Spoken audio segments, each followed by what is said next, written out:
In business, there's no room for guesswork. Every shipment matters. Every deadline counts. When you're trying to keep operations running smoothly, the last thing you need is uncertainty. That's why reliability is at the core of USPS Ground Advantage. From the moment your package is first scanned in, it moves through a secure nationwide network, aiding in a timely and accurate delivery. You get near real-time tracking so you can keep up with your shipments. And with affordable upfront pricing, there are no hidden fees or surprise surcharges to throw off your cost sheets. It all adds up to predictable deliveries you can depend on. Because knowing your logistics are handled lets you focus on everything else: your customers, your team, and the future you're building. Visit USPS.com/groundadvantage to start shipping with confidence. USPS, official shipping sponsor of the NHL. Bam, bam. Oh, is that Bocelli?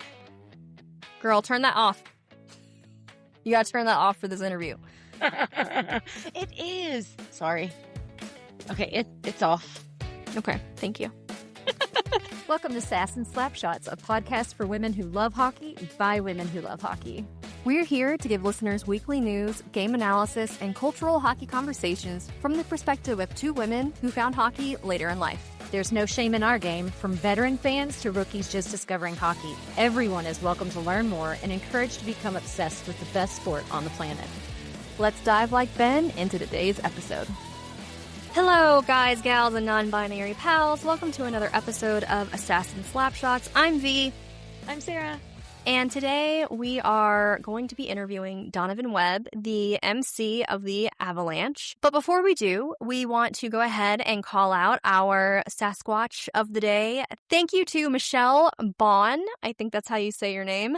Thank you so much for subscribing to Sass and Slapshots on Substack. Your $5 a month contribution to our work means the world to us, so thank you so much. Thank you. Thank you. All right, Sarah. So in our notes, you have a quick breakdown of the Stadium Series, which I did not watch. Was I working? I can't remember if I was working or not, but I probably was if I didn't watch it. Yeah, so please give us a rundown of it and anything that stood out to you. Yeah, so it was one of the most entertaining games I've watched in a while, other than, of course, last night, Tampa Bay and Florida, and their I heard all about that one. yeah. So it was a really entertaining game. So the Lightning started the scoring early with a goal from Hagel at 11 seconds into the Stadium Series, got Tampa Bay started, but then the Bruins answered back with 3 goals. First period ended with the Bruins up 3-1 on the Lightning. The second period featured 2 more goals by the Bruins. They were up 5-1 and were dominating. Yeah, they were dominating until Swayman started the second goalie fight of the year against Vasilevsky. Yeah. We love goalie fights. So there was like a stop, and then all of a sudden you see Swayman like belly flopping on a player, and then he gets up and then goes to center ice and starts battling Vasilevsky. I love Sway, so this is my dream come true. It was amazing, and I can't say he won the fight, but he definitely like gets my props for like just going for it. He tried. He gets a gold star. He gave it his all. So it was great, and it was funny. It was fun. It was funny. You know, no one got hurt, so of course it's always like yes, you know. Yeah. But after that, the Lightning just took over. Really, even from 5-1. Wow. Yeah. So it tilted it in the ice and the Lightning's favor. Sorry. They scored 3 goals on power plays when the Bruins took 3 penalties in 1 minute and 42 seconds. So you had a box full of Bruins and Lightning, which, you know, on the power play, 5-on-3. I wonder what that's like. I don't remember feeling that. Oh. Right. I don't feel any hope when we have the advantage anymore. I don't. I'm just like, this is going to It's not an advantage. Right. I feel like it's worse because we give up shorthanded goals, and I'm just like, how do we gain an extra, how do we get the advantage and have an extra man and manage to not score? I can't remember if it was you. It was someone on Threads that was like, can we just like say no to the power play? Can we just deny it? Like, let's just say stay. It all the time. Yeah. Like football where they can wave off a penalty. Can we do that? Like, can that be added? Oh. Dear NHL, anyway. please. Yeah, please. But yeah. Just for the Avalanche, please. But no, during that whole craziness when all the Bruins were in the penalty box and the Lightning were on the power play, they scored and scored. And then in the third, they ended up tying the game and they took it into overtime. And in overtime, so this is one of the things where I was a little kind of taken aback. So there was a penalty on the Bruins on Pasta, and they, on a delayed penalty, as soon as the team that's going to be going on the penalty, who got the penalty. So Pasta drew the penalty. Mm-hmm. He was going to be going to the box. Mm-hmm.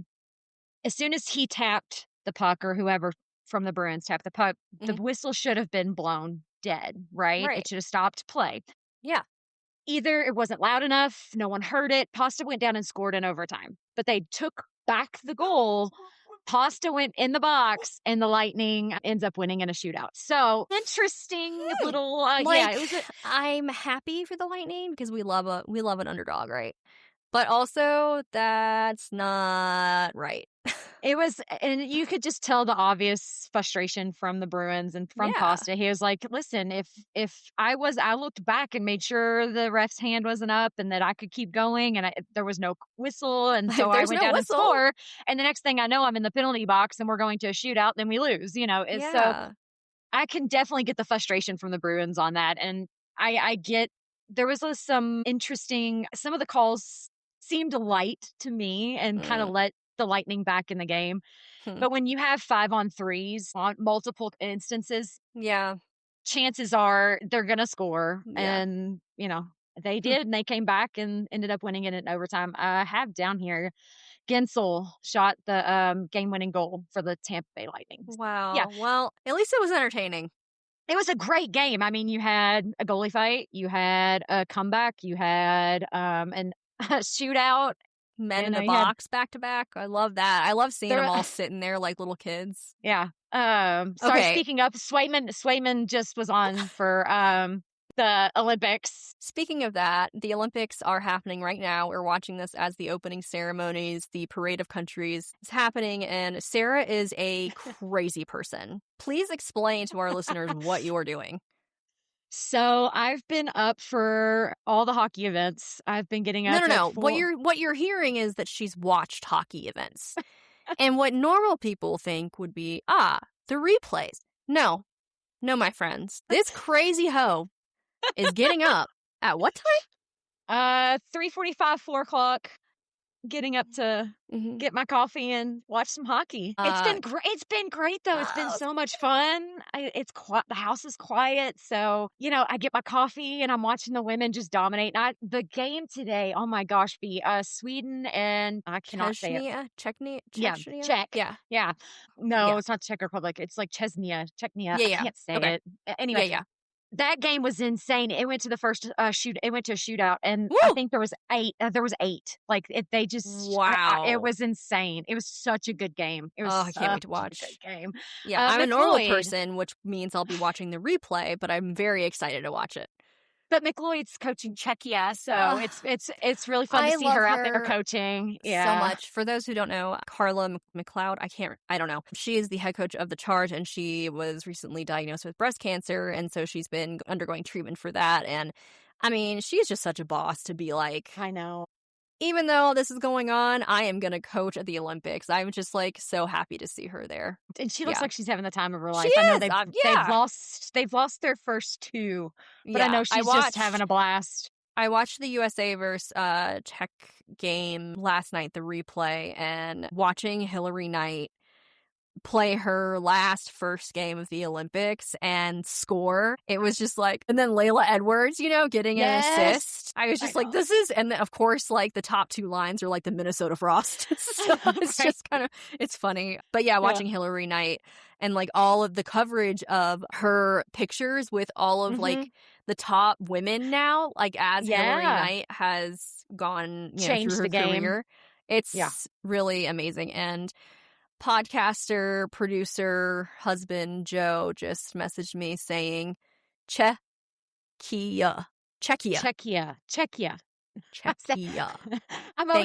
Joe. Yeah. Yeah, I just get tongue-tied with countries. I heard it about 14 times today, and I'm still Czechia. And it's you were up at 3:45, so give yourself some grace.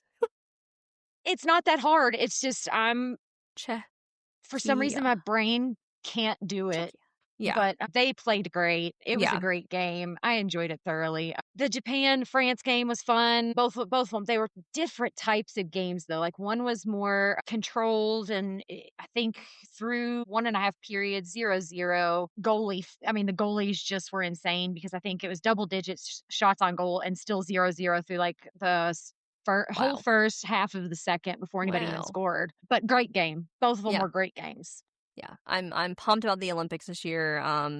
The first game I watched was fantastic. So the Olympics are happening right now. Sarah is all over it on Threads. I'm sure we'll talk about it more as it continues this month. But I will be watching the replays, and I will not be watching as much as Sarah will, just because I have a lot going on this month. But I will be watching replays, and I'm very excited to just enjoy the game. I love the Olympics. I've always been an Olympics girly. I love curling. Now this is my first Olympics as a hockey fan, so like I'm so excited about that. Yeah. And I have so many games to catch up to. All right, so we are obviously at the Olympic break right now. Can you tell us, Sarah, the top 5 in the NHL and the top 3 in the PWHL going into this 2-week break, which we have definitely needed? Yes. So these were as of Wednesday, because I know that we played again that night, on Wednesday night. So things have changed, I'm sure. But as of Wednesday afternoon, Colorado Avalanche were still at the top of the league with a 10.2% chance of winning the cup. Tampa Bay Lightning coming in at second. Their chances have gone above Colorado now, a 12.7% chance of winning the cup. Thanks, refs. I know, right? Number 3 comes in Carolina Hurricanes, 10.2%, so same as the Avs. Minnesota Wild at 7.8%, and Dallas Stars at 8.7% chance. Things are kind of shifting, seeing Tampa Bay up there instead of Minnesota and Dallas. Dallas jumped up a little too. Yeah, they've been. Yeah. Dallas has gotten back on their heels, or back on their toes, which is good. Not for us, but for them, they've been doing good. Wallstedt's been injured, so I don't know how that's been really affecting the Wild. Doesn't seem to be giving them any trouble. But anyway, top 3 in the PWHL right now: Boston Fleet, Minnesota Frost, and Montreal Victoire. All right. And then we're going to go to the injury report, which, again, we keep it to the top 10 because from now until the Stanley Cup, it's basically going to be like between rotating 50 and 70 people that are injured. That's just the way it goes, especially as we amp up into the playoff push. So we try to keep it to the top 10 most famous people, basically. All right, here we go. Okay, so we got Lindholm for the Bruins, Ukko-Pekka Luukkonen for the Sabres. My favorite name. I know, right? It's so fun to say. Ukko-Pekka Luukkonen. Yeah. Leo Carlson for Anaheim, Natchez and Landy, although they are now healthy for the Olympics. So I think we can take them off here soon. And LOC. So... Oh my gosh, that's big news. Yes, it is. For Avs fans, that's big. He's not a first liner, but man, he brings so much to this team, and the penalty kill, and oh yeah. He's essential, and the way that takeaways. I missed him so much. And I wrote about it in the article. I went back and watched it again against Dallas when he scored while he was falling in the series, and so good. I was like, I miss you, Ellis. But anyway, so Sam Bennett and Marchand for the Panthers. Sam Bennett got added to the Canadian roster. Oh. I think that's right. Okay. Over, golly, I don't know it off the top of my head, but I think an injured player for Canada was like, I can't play. So Bennett's going to be going to the Olympics. Wow, good for him. Wallstedt for the Wild. The Hughes, both brothers, as of Wednesday, were injured for the Devils. Those brothers, I swear. Gosh. Can't keep them out of trouble. Them. Well, yeah. Sherwood for the Sharks, Sorelli for the Lightning, and Cooley for the Mammoth are all currently, or at least as of Wednesday, out. Awesome. With injuries. Okay. And then the last thing we have is the Hockey 101, The Crease. I have a friend who read Heated Rivalry, and so now she's getting into real hockey. And she texted me the other night what's the crease? So I thought I would just go ahead and share. The crease is the blue painted semicircle, 6 feet wide by 4.5 feet deep, in front of the net designed to protect goaltenders. The goal crease is a designated area designed to act as the goalie's home for making saves. Offensive players cannot impede the goalkeeper's movement in the crease. A player can be in the crease if the puck is already inside the blue paint. Rebounds. Originally, the crease was a full rectangle, but it changed to a semicircle in 1986. And so I actually got to touch the crease at Ball Arena the first time that I skated on NHL ice, which was pretty nice. Rad. I have awesome. a picture of me on all fours, like touching the crease. So. Wedgie's home. Well, it was Georgiev at the time, I think. Oh, yeah. there you go. Yeah, and he was like my first person that I really loved. Unfortunately, that love faded very quickly. And now I'm just Wedgwood all the way. But yeah, so that's the crease. You'll see the blue paint in front of the net. That's the crease. That's the crease.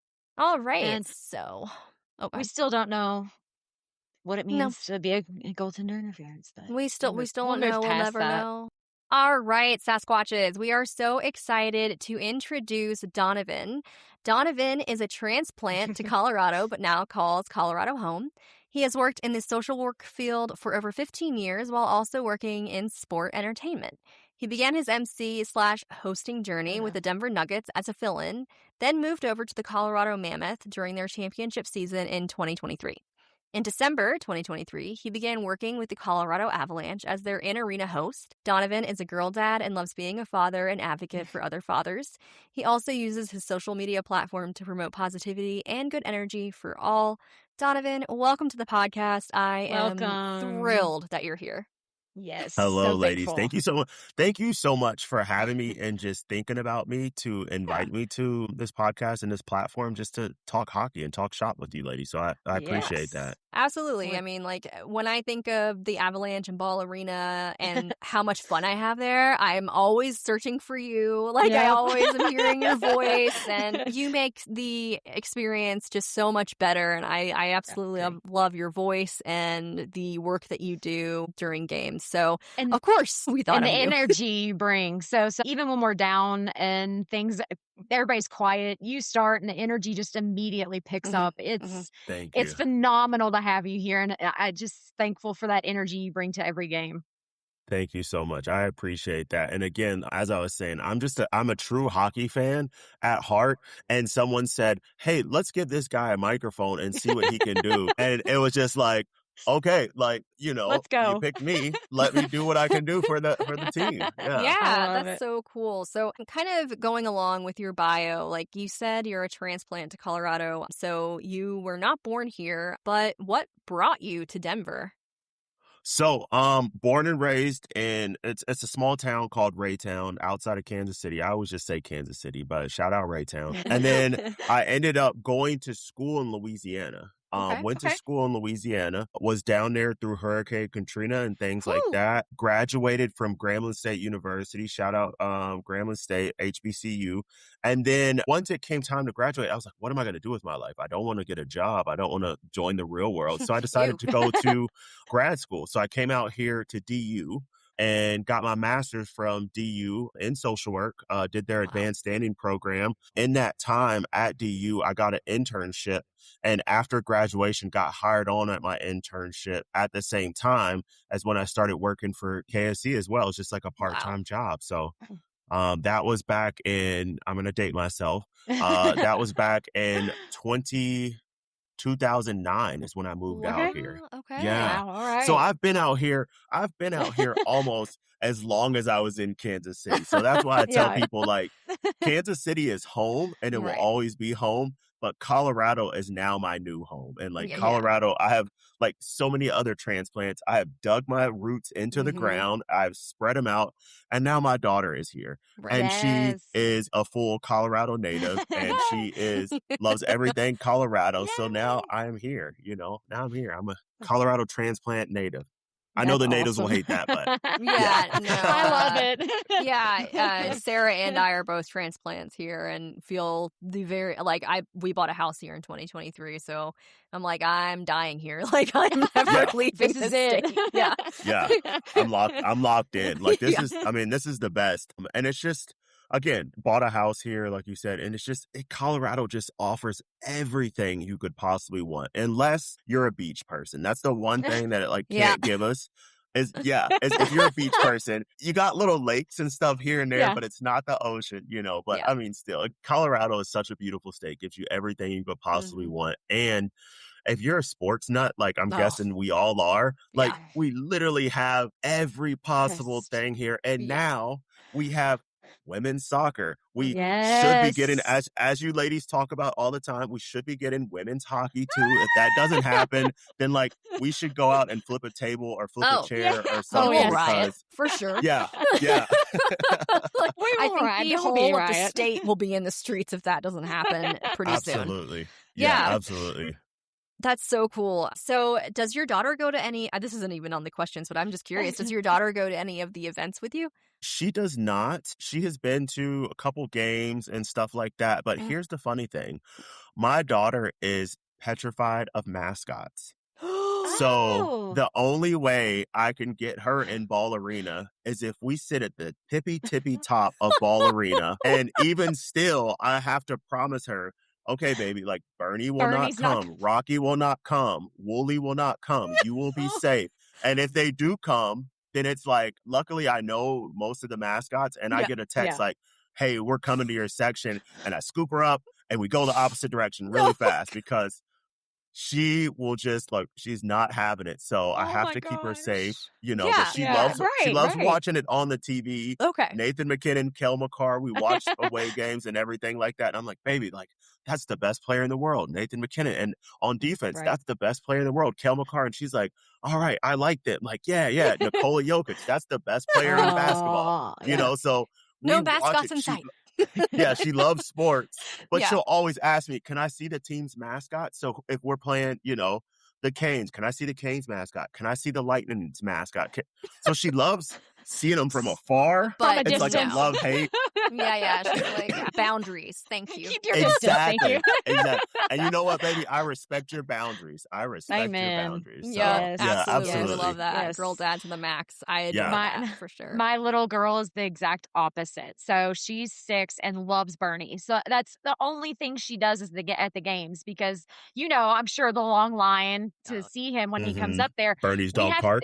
Yep, we have to stand in line every single time, even though she's been to so many games. She still wants to go see Bernie. She has like the signed jersey and everything. She's just obsessed with Bernie. So Yeah. Awesome. Really cute. it's awesome. So, what made you switch to Avalanche and hockey from the Mammoth and the Rapids and basketball?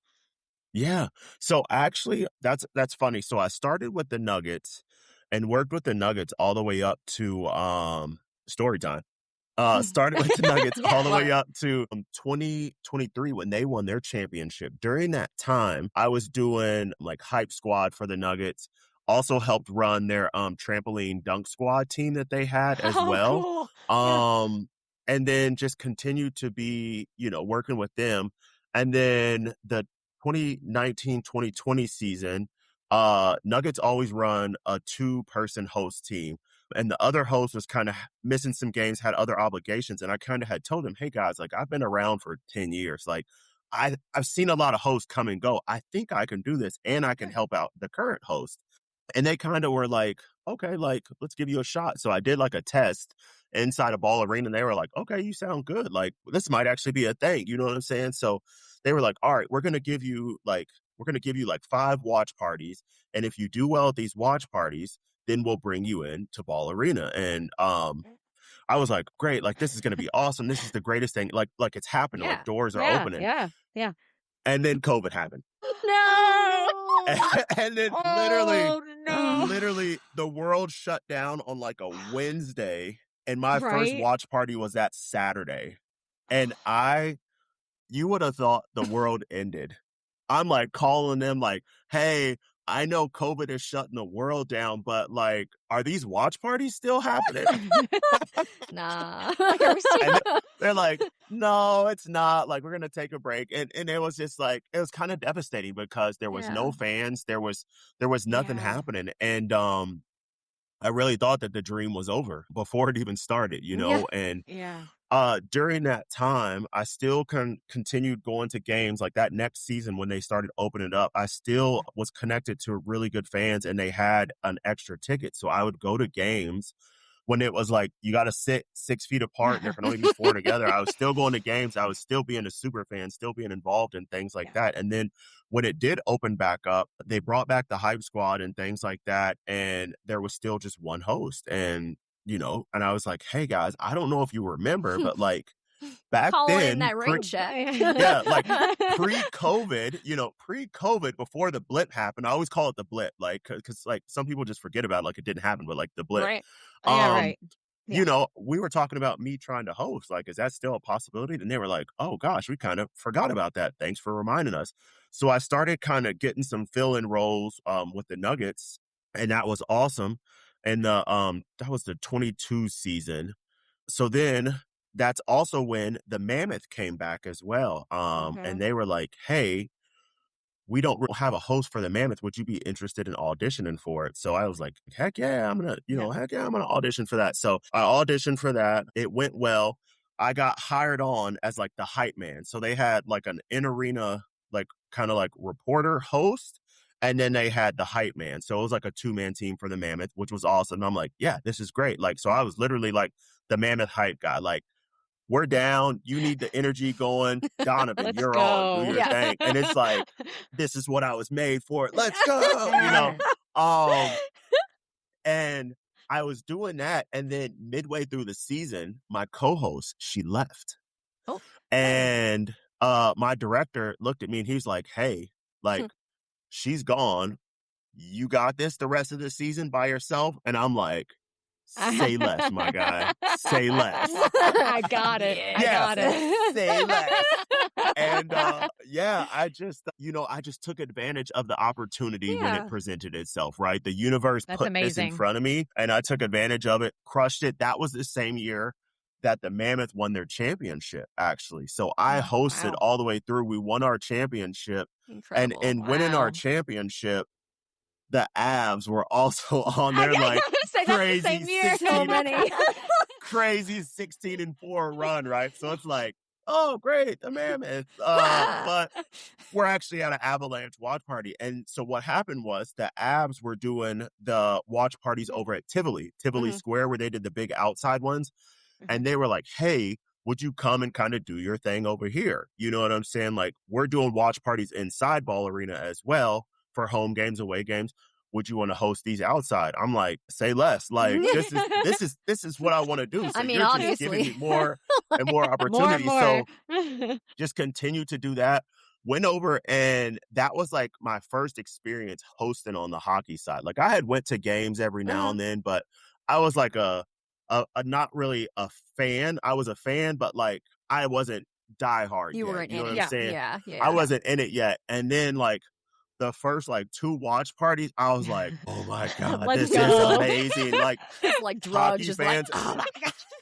it's literally like chasing that high, right? And I'm just like, oh my God, like this is amazing. And I will tell you, I felt like I crushed these watch parties. And even to the point where like there was that one crazy watch party that like shut it all down and like people were jumping the fence and things like that. And they're like, hey, we're going to close this down for safety reasons. And I'm like, no, like keep this going. I'm safe. Y'all can leave, do what y'all need to do. These are my people. Like I felt embraced, you know?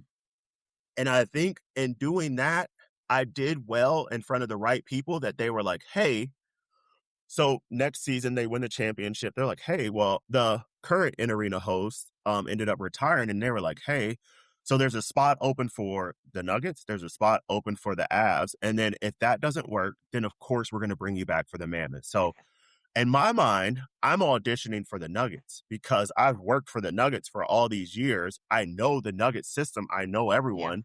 So I auditioned thinking that I'm auditioning for the Nuggets. Well, come to find out, they had different plans for me. When my boss called, he said, hey, what do you think about joining the Avalanche? And I said, I don't know, because this isn't hockey. Like, Mhm. there's no one that looks like me on the Yeah. team, on the staff. You know what I'm saying? Like, Mhm. you don't see that. And he said, that's exactly why we want to hire you. We want to change that because hockey is for everyone. And I said, oh, okay, I'm willing to do that. But do you feel like the hockey fans will accept me? He said, Donovan, I promise you, if you are yourself, they will accept you. And I swear to you, ladies, from day one, if you could see how wide my arms are, it's the biggest hug ever. Like, the Avalanche community and Avalanche Faithful have embraced me with open arms. And I swear to you, it's like every time I come to Ball Arena, it's like a warm hug when I see people. And literally to the You're point gonna where, make like, me cry. I'm like, I'm already a hugger. I'm like, fans are like, I hug tons of people all night. Like, it's just, you guys know, it's just a family. Yes, It's it really just is. Like, It I is. It's feel like 18,000 of your family. once you talk to someone, you're like, oh, like, I'm part of Avs Faithful. You're like, oh, like, your family. Like, okay, come over, like, do whatever, and once you have that connection, that spark with another fan of your organization, it's like, I don't know, it's like being, like, having a college alumni. It's like having this knowledge of experience and ritual and tradition and just kind of a vibe of the team. And I love when people understand it and they're just so open with who they are. And it's not hard to even, like, I've never met you in person, and I can already tell, like, you're very, like, you're just warm. Like, you are meant to be the MC of this team. Like, so that's such a great story. And I'm really glad that your boss was like, hockey. Yes, Yeah, we're and glad now- they brought you to us with the Avalanche. And it's so awesome because coming into hockey, that first year, I was like so nervous because I was still learning the game. But luckily, my supervisor plays hockey to this day. And literally the whole seat. So I started I started on my daughter's birthday. That's even better luck. 2023, right? 2023. Yep. And literally, we would just, wherever we go, he was always with me. And I would say, what happened? What happened? What's this? What's this? What's happening? What's happening? What's happening? Keep the And he was such a gracious individual of literally just like, no question is a dumb question. And I swear to you, I peppered him all day. I love it. And still to this day, we'll ask him questions about, what's this? Why did this happen? What do you think here? You know what I'm saying? Because that's what this sport is about. It's about talking with other individuals and learning from each other, right? Absolutely. It's like, you have knowledge, I have knowledge. I want your knowledge. Maybe I can share something with you. And that's literally hockey. Like, so now I am full on playing hockey. In this time, I learned how I started taking skating lessons. Shout out to my skating coach, Sergey. Skating lessons. And then recently switching over to learn to play hockey clinic. I've subbed in some games where I realized, okay, I still got a long ways to go. I tried to jump in too fast. Because I tried to jump into playing hockey before I was confident skater. And now I was like, now I'm a confident skater. And now I can actually play hockey. So this is why when anyone out there in the world says, oh, hockey isn't that good, or like, oh, anyone can play hockey, I'm like, you shut your mouth. You shut your filthy mouth, because you do not understand any other sport. You're walking on your legs. You're carrying a football. You're shooting the basketball, whatever. Hockey, you are on these thin little blades and you have to use a stick to move the puck, because that is the name of the someone is coming full speed at you and you have to full somehow contact. He's gonna probably tackle you to the boards. It's fine. So Joe and I, my husband and I, we saw Valerie Nichushkin and we were like, if he can do that, why can't we do that? And so we joined a league and soon realized, oh, we cannot do this and we need much more skating lessons and abilities. So, we both have full kits and everything. We jumped the gun on it. But we've taken learn to skates. We really want to learn to hockey clinics and kind of just become more comfortable on our skates. But absolutely, it's not something you can just like do. You have to have preparation. And I encourage everybody to try it for sure, but it's a lot harder than it looks on TV. It's a lot harder. They make it look really easy. Yeah. Speaking of Joe, I just want to say, Joe, thank you for your service. I'm sure you're here. I know you are a veteran. I caught that from a last episode, so I wanted to say thank you for his service and everything as well. Yes. Yeah. So hopefully he sees this. Oh yeah, he's on the other line. If you want to come in, I don't know. He has to work with my ramblings sometimes, so I appreciate him a lot. Yeah, Joe is our the backbone of this organization. Perfect. So what is I'm sure you have so many memories, so many instances of maybe good ones from, obviously the big group hug that we all want to give everybody, but maybe some bad ones at ball. Like, I would love to hear some of your memories. Like, what is your favorite memory as an in-game host, and what crazy stuff have you seen? Just anything that you can give us. I think, one of my favorite memories I would have to say at ball was, so KSE does this where all employees get to enter raffles and things like that for different prizes and whatnot. And literally during my first season, I entered one of the raffles and I won a Nathan McKinnon autograph stick. And it's still to this day my prize with Cheston. I have it I have the autograph taped up. I need to just put it in like a shadow box or something. Yeah. Some of my greatest memories are just, I really love working, like doing community events with players, because everyone thinks like, oh, Donovan, like you work for the team, like you're probably in the locker room and hanging out with the players. And it's just like, no, like this is a very big organization. And Dream world, but no. Yeah, I am a piece of the machine that runs this and everything like that. So when I get to like interact with these guys at community events and things like that, I get to see like the human nature, right? Because when you go to work, you're going to work. Like when we see these guys on the ice and things like that, these guys are working. But like when you see them at community events, they're just like humans. They're just normal people, just like me and you and everyone else, And one of my favorite guys is Miko. I don't want to say was, but just he's not here anymore. Right. Yeah. But I got to do an event with him, and he was just such a gracious individual. And this event that he actually did this event on his birthday.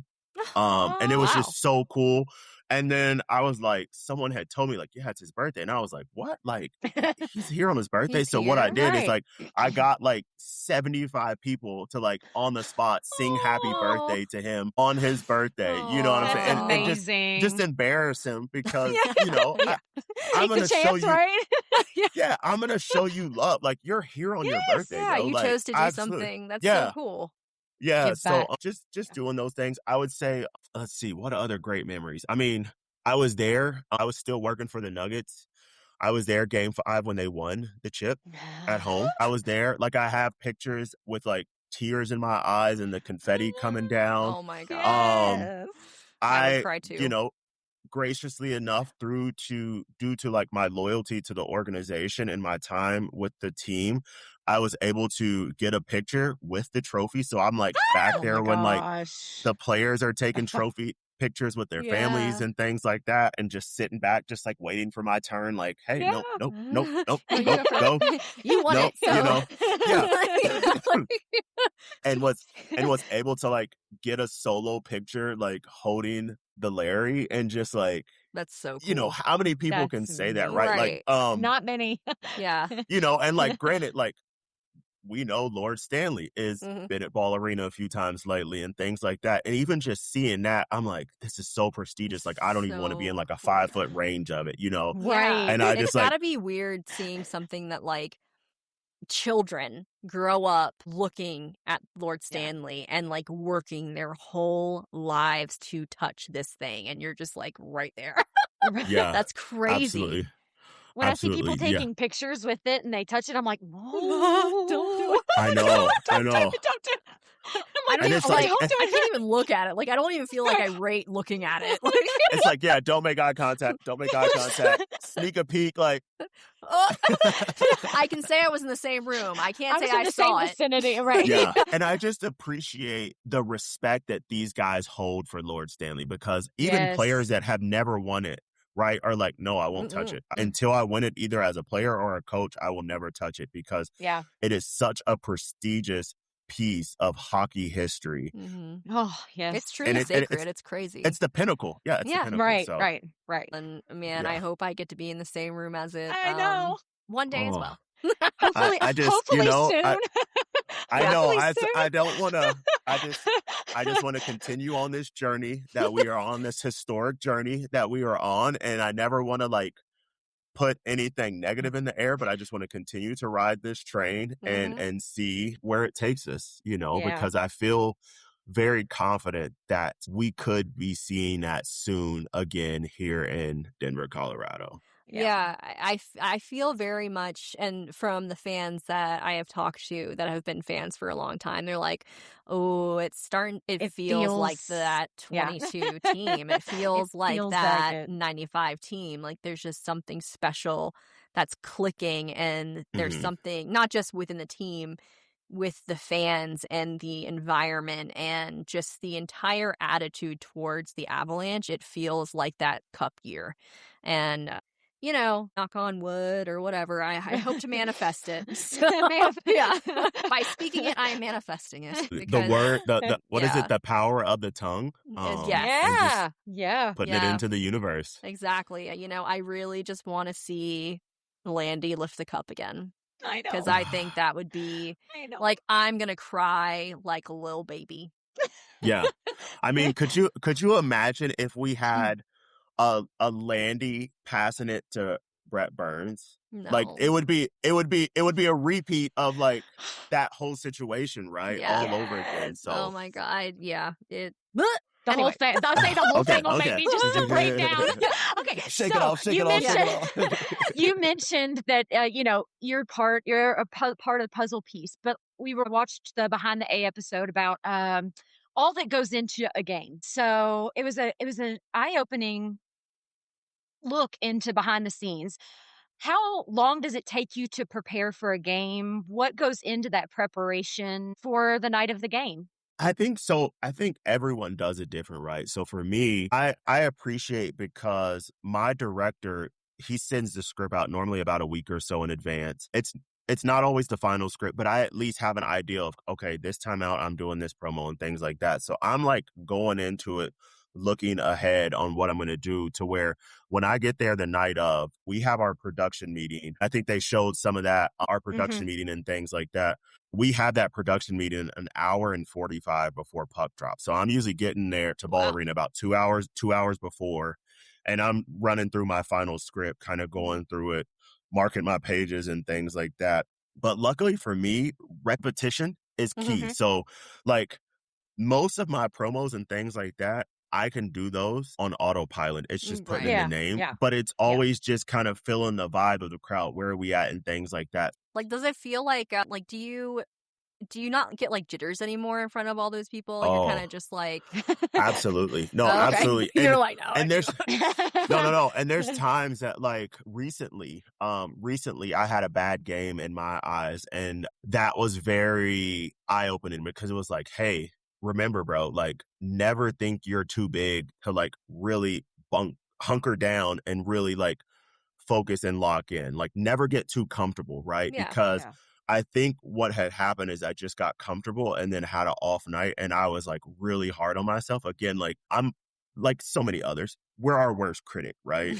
So just in doing so, it was really like, okay, lock in, like remember, like this is an honor. Like you are honored to do what you do. Like you are a guest in this house. Make sure you are always bringing your 100%. So now, and even still before, I'm like, okay, I really got to lock in. I got to focus because I want to give everyone the best experience when they come to Ball Arena. Because somebody had told me one time, my boss actually had said, you never know what the fans' experience is. Is this their first game? Is this their one game a year that they get to come to?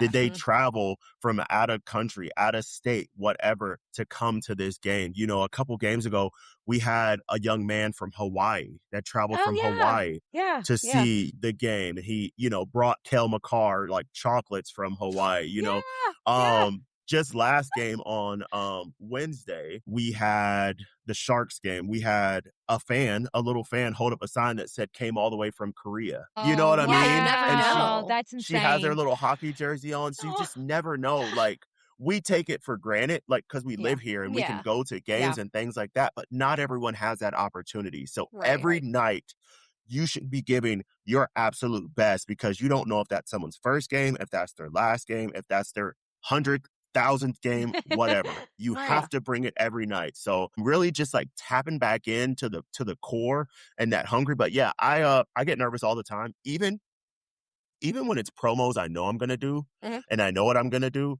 I just get nervous because I care so much about this. You know what I mean? And like, I want everyone to experience my energy and feel excited like I feel, right? Because again, like I told you from the beginning, I'm just a hockey fan.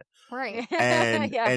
and luckily they put a mic in my hand and there's people that I want to come back. Like if this is your first game, Yeah. I want you to be like, when you're walking out of there, I want you to be like tapping your friend, your parent, whoever, and be That like, was the best. I love this. Like, I Yeah. have to come back. Like, I want to continue to grow Avalanche Faithful as everyone does. Every time we talk to someone, we're saying, hey, come on. Like, Yeah. Come to the there's game. no application to join the Right. fandom. There's no Yes. application. We welcome all. Like, this is a place where we're all welcomed. We're all equals. You know what I'm saying? And that's what I want to just continue to I love Yeah. that so support much. it. Yes. Yes.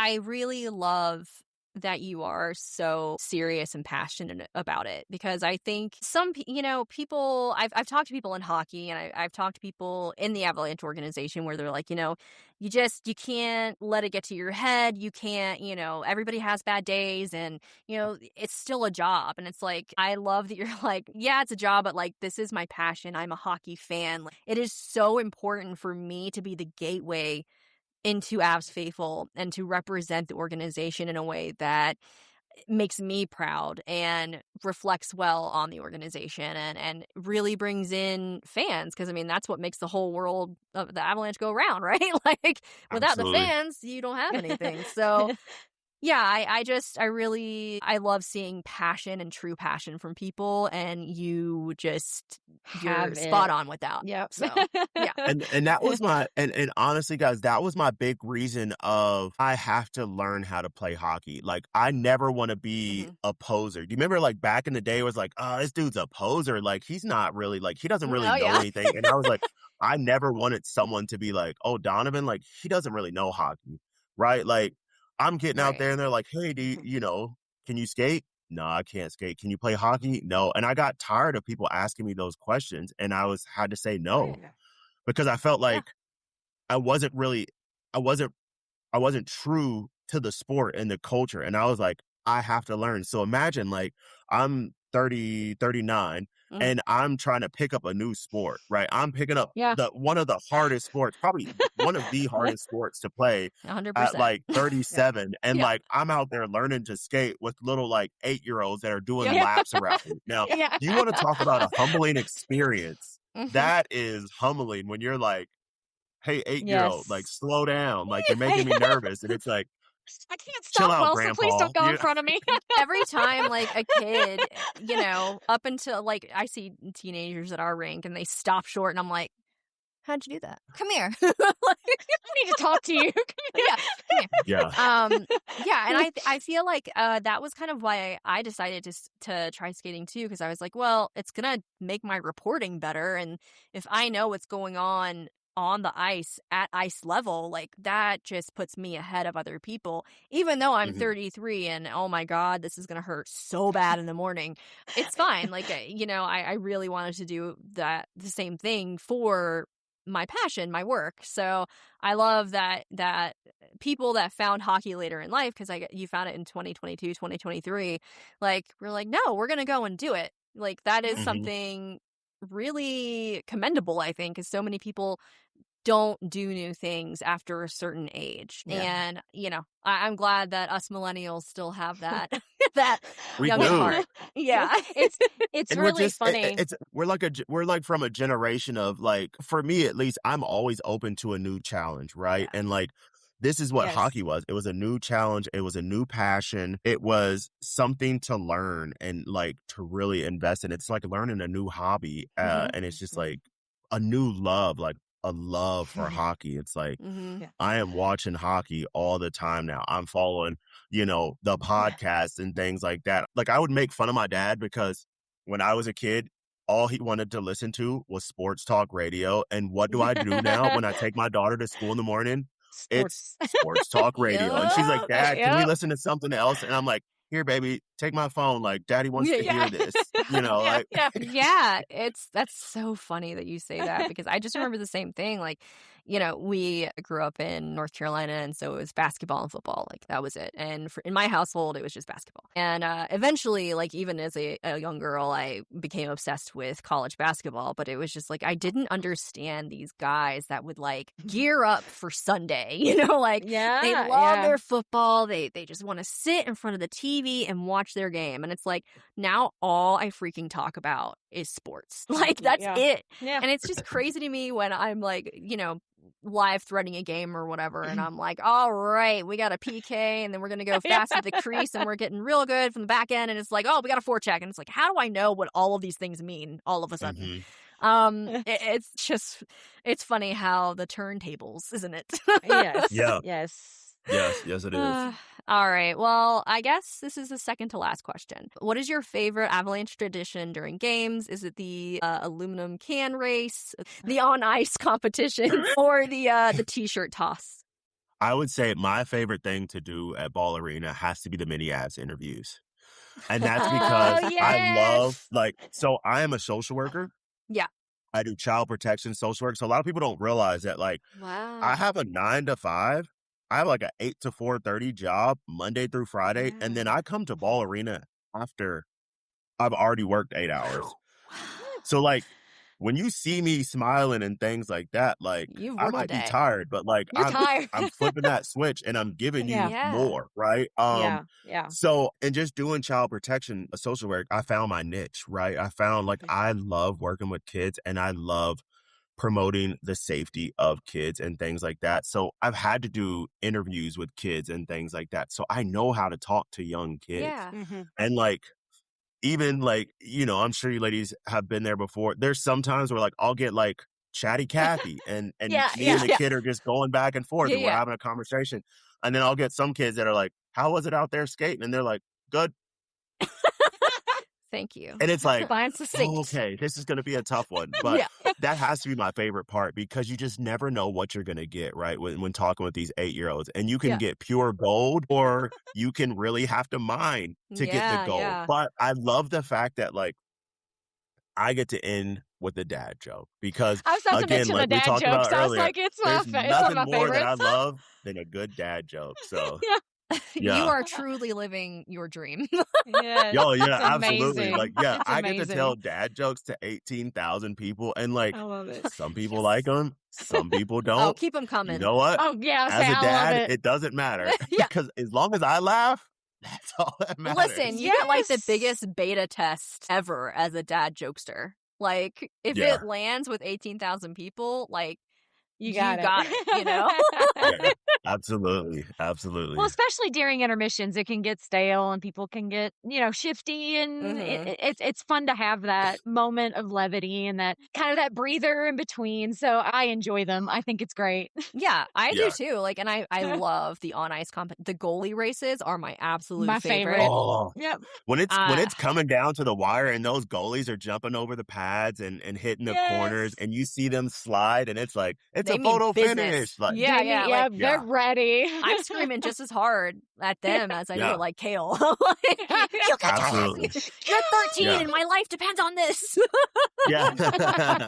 Oh my gosh. Yeah, I really like how Ball, I'm never bored during intermission. I have been at other shows, just as a person that is consuming sports. I'm never bored, which is always nice. And the last game I went to, I don't know, it was Maxie's birthday, and you did the treat, and that was my favorite Donovan moment. So I love the Maxie Singing happy birthday to a It's dog. so Yes. cute, That dog is so precious. warms my heart. Maxie. Yeah. Aw. And again, another thing that I love is that I work with such an amazing team. Again, you guys saw behind the A and you saw all the people that go in and this what we give you wouldn't happen without every single one of those individuals Right. working collectively as a hive mind to produce this amazing product. So, I mean, shout out to that team and everyone that is involved from the very top all the way down to the KSC and Argus security that are at the door, getting everyone in safely and everything like that, to the people that are like cooking the food in the back and making sure the concession stands, to cleaning up the spills and things like that. Like, this product would not happen without all of them. So like, I love just being a part of such an amazing team and organization like that as well. Like, I could have came in and like, I could have came into a different team and a different organization, but like, the universe just blessed me with like coming into like such an amazing team, an amazing time, and an amazing run that like, again, I can't do anything but give this 150% every time I show up. You know what I mean? Because I just respect so much of what goes into like everything we provide. Oh, I'm sure. And after seeing it like up close, really behind the scenes, not just like a production of behind the scenes. Like, I mean, I think I was doing research for an episode or article, I can't remember, but Ball Arena does over 1,000 events per year, I think I read. Just the, like you said, the machine that has to go into that, it blows my mind. And I feel, it's just like Sarah, I'm sure, I just feel so spoiled living here. Yeah, absolutely. And so like Wednesday, right? Wednesday we had the Sharks game, and like, as I'm leaving, like, I've never seen this, but like, the conversion team was already in there because they're already flipping it over because they have something going on this weekend, right? They got Monster Jam happening this weekend. And like, to like see conversion in person, like, we've all seen the videos of how fast they can flip over from a concert to like a Avalanche game, to a Nuggets game, to a Mammoth game, and things like that. And it's like, these individuals are like truly the heartbeat, because they really just like turn this building, like, right, Ball Arena is a building, and they just flip it and flip it and flip it for whatever is needed. And it's just mind-boggling. I don't think I've ever seen Ball Arena not as the ice rink, so that's going to be a weird shock to me when I actually do see it as something else in You person. should Google it. Google like Ball Arena conversion, and I think I saw one video, it was like they flipped it over 4 times, like, and it's like they flip it from a concert to a basketball game to like something else to a concert, and like, that's crazy, you know, and it's like a time-lapse video, and it's super cool to just watch. Cool. Like, they show like the concert happening, but it's like really fast, right? But and then it's like, then you see them come in, and they, no disrespect, but they look like ants just moving around, and it's like ants just like picking up pieces and and then it just like, and everybody knows where they're supposed to be and what they're supposed to be doing, and it's magic. It really is. It's crazy to me. It's crazy. But, and you mentioned the staff. I have had such a good experience. I've been to a couple of other arenas, and they weren't bad experiences, but I have not experienced anything like Ball Arena. You can go up to the concessions and they'll ask you, what's the score? Are we winning? And give you a high five. And the security's always like, have a safe night. You know, there's just a feeling at Ball Arena that I have not experienced elsewhere. I might be biased because I'm an Avs fan, but from the littlest things, like them asking me, what's the score, and high-fiving when we're winning, and like just the small things that add to it. It's just, it's so amazing. It's such an experience going to Ball. Every time, and I go a lot. Yeah. And I heard that you ladies are also sponsored now, so I think I'll be seeing you more as well. Shout out to you ladies. Yes, congratulations on that as well. We're very excited. Woo. Yeah, you guys will be there more often now. Yeah, so. well, Sarah is a season ticket holder.